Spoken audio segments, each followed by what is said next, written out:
Hey halo sobat ABS, barusan mesinnya nyala bareng-bareng di bawah roda. Kemudian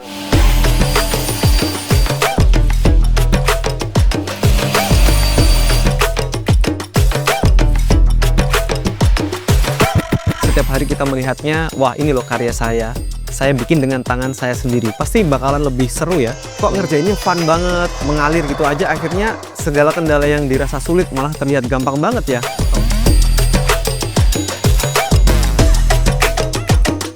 Mulai dari teknik curve bending mungkin ya, teknik laminate bend, dan macem-macem. Jadi hasilnya itu bisa otentik banget dan karyanya itu kayaknya aku banget gitu.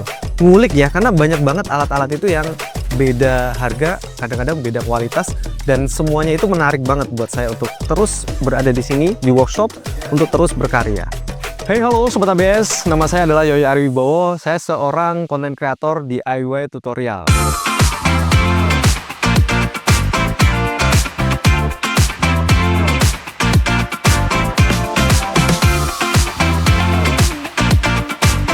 Kalau untuk nama Ayu Bikin Sendiri itu sebetulnya kita adopsi dari luar ya. Jadi kalau di luar tuh ada yang namanya do it yourself atau disingkat DIY. Makanya namanya Ayu Bikin Sendiri.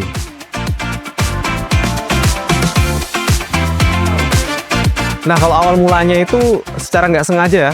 Tapi dari kecil sebetulnya udah ada sedikit ya tentang rasa-rasa woodworking. Karena saya suka banget lihat orang potong pohon pakai chainsaw kayak gitu. Tapi ke bawah sampai besar ya. Ketika SMA, remaja mungkin kita beda hobi lagi. Tetapi setelah kerja, punya rumah sendiri kayak punya kanvas gitu ya. Untuk memulai woodworking, ngisi interior sendiri, beli alat sendiri, kemudian nyobain bikin ini itu, membuat alat kerja, membuat kabinet di workshop. Akhirnya ketagihan dan malah jadi profesi menjadi seorang konten kreator woodworking.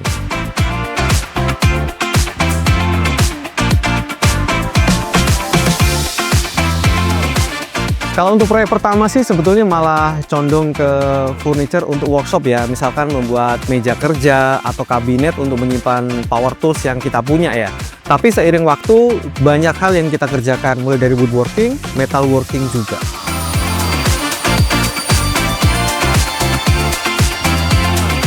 Saya paling suka itu memotong dan mengoperasikan alat ya. Jadi seperti tool enthusiast juga saya. Jatuhnya nggak hanya pengen membuat furniture, tapi pengen menguasai alat ini untuk apa, cara kerjanya seperti apa, safety-nya. Ngulik ya, karena banyak banget alat-alat itu yang beda harga, kadang-kadang beda kualitas, dan semuanya itu menarik banget buat saya untuk terus berada di sini, di workshop, untuk terus berkarya.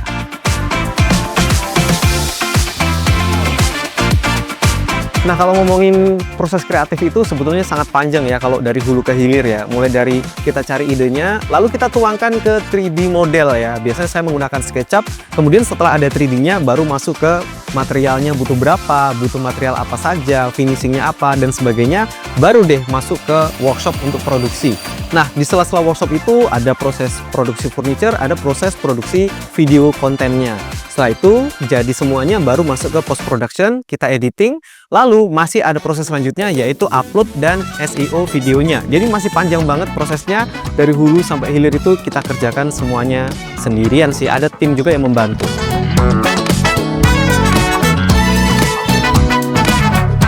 Untuk menjadi orang yang terus produktif itu sebetulnya kita harus melawan rasa malas atau tidak ngikutin mood aja sih. Apalagi kalau kita sudah bekerja yang cukup lama di woodworking ini, banyak vendor-vendor brand yang sudah kerjasama dengan kita. Artinya kita udah merasa bahwa pekerjaan ini sebagai pekerjaan yang profesional karena ada payment atau dibayar juga sama mereka. Jadi walaupun kita lagi males, kadang-kadang mau nggak mau kita harus kerjakan gitu ya. Jadi buat teman-teman, kalau mau mengatasi rasa malas, cobalah untuk mengubah hobi kalian menjadi lebih profesional sehingga bisa menghasilkan pundi-pundi uang juga buat kalian. Dalam dunia woodworking ini, terutama hobi ini memang seringkali bersentuhan dengan yang namanya power tools, tajam, rotasinya cepat gitu ya. Jadi kita memang benar-benar harus mempelajari masing-masing alat itu karakternya seperti apa. Jangan ngasal gitu ya. Alat perlindungan diri seperti masker, kacamata, alat pelindung telinga, dan sebagainya itu juga harus kita perhatikan. Karena kalau kita ngasal, taruhannya adalah anggota badan kita. Entah jari kita atau entah kaki kita ketiban sesuatu gitu ya. Jadi penting banget untuk belajar serius tentang safety dan jangan main-main ya. Mimpi besar saya ke depannya untuk Ayo Bikin Sendiri sebetulnya simpel banget ya. Saya pengennya itu channel Ayo Bikin Sendiri bukan hanya sekedar channel, tetapi bisa menggerakkan orang-orang untuk DIY, untuk mempunyai skill baru, bahkan profesi baru, sehingga bisa punya potensi pendapatan yang baru juga ya. Karena nggak semua orang itu punya akses ke pendidikan yang tinggi, sehingga melalui channel YouTube ABS ini saya harap teman-teman bisa mempunyai skill baru, terutama di woodworking, bisa bikin furniture baru, bahkan bisa membuka lapangan pekerjaan baru buat teman-temannya. Dan itu salah satu impian terbesar ABS ke depannya.